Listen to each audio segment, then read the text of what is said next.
Hello everyone, welcome to another Rick's Picks. Today I'm going to be doing my review of the Star Wars Black Series figure, Princess Leia Ewok Village. So what I'm going to do is I'm going to take a look at her in packaging, then I'm going to take a look at the figure and her accessories, and then I'm going to give you my thoughts on her. And just remember, if you do like this video, go ahead and check out my Star Wars playlist, and hit that like, share, and subscribe. So, without any further ado, let's get to the review.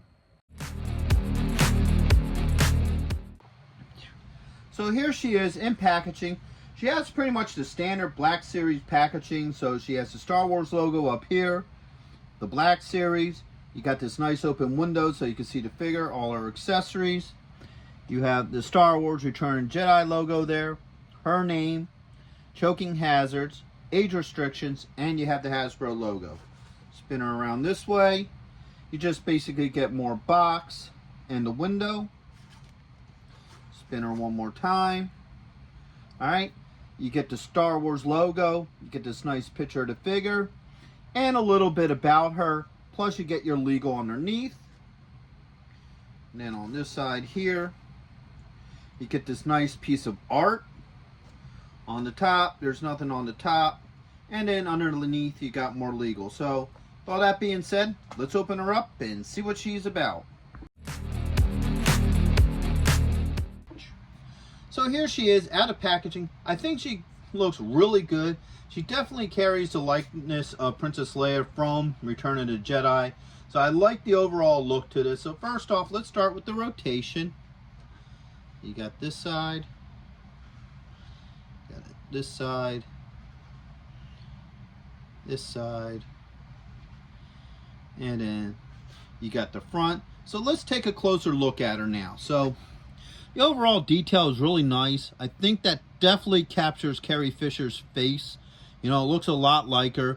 I like the braiding design in her hair. I think that's really nice. Even here, let's take the stand off. If you look at her sandals, the sandals look pretty decent. So I think overall she's a pretty decent looking figure. I like the overall look to her.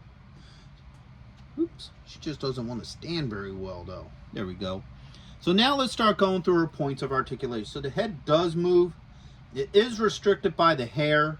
So you're not going to get a whole lot of head movement out of her. She has a shoulder joint with a swivel, an elbow joint, and she does have a wrist joint. Alright. Now she does have a swivel. Okay. And she does not have any joint in here. So now let's spin her this way. She does have a thigh joint, but it is hindered a little bit by this clothing here. Same with the knee joint. Let me try this. So you can see that there is a knee joint there. I'm trying to get it around. Here we go. So there is a knee joint there. And she also has an ankle joint. All her joints move very well. The ankles seem to be just a hair loose. But overall, I think a lot of her joints work fine, and she's a decent looking figure.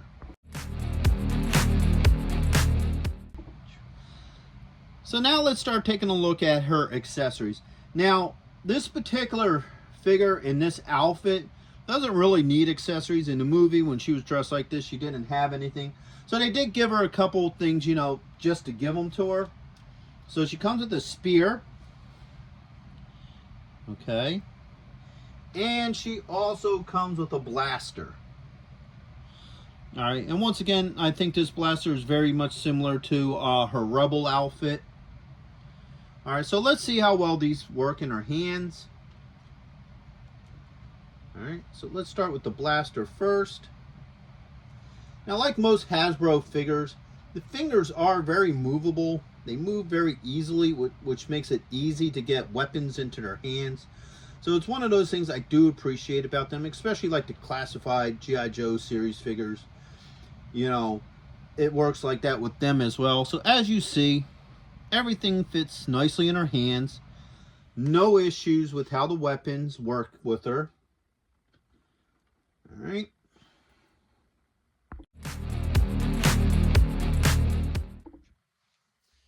So my final thoughts on her is I think she's a really good figure.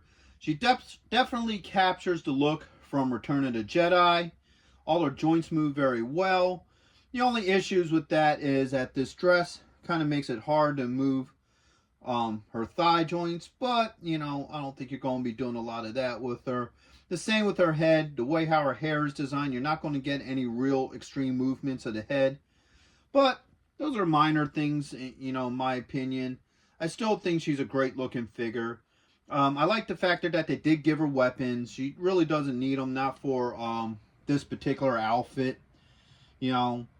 So overall, I would recommend her definitely to go with your Star Wars collectibles or any Ewok dinners that you just might happen to come across. So with that being said, I hope you all did like this review. If you did, go ahead and check out my Star Wars playlist and hit that like, share, and subscribe. They're all small clicks for you, but it really helps this channel grow. So until the next one, late.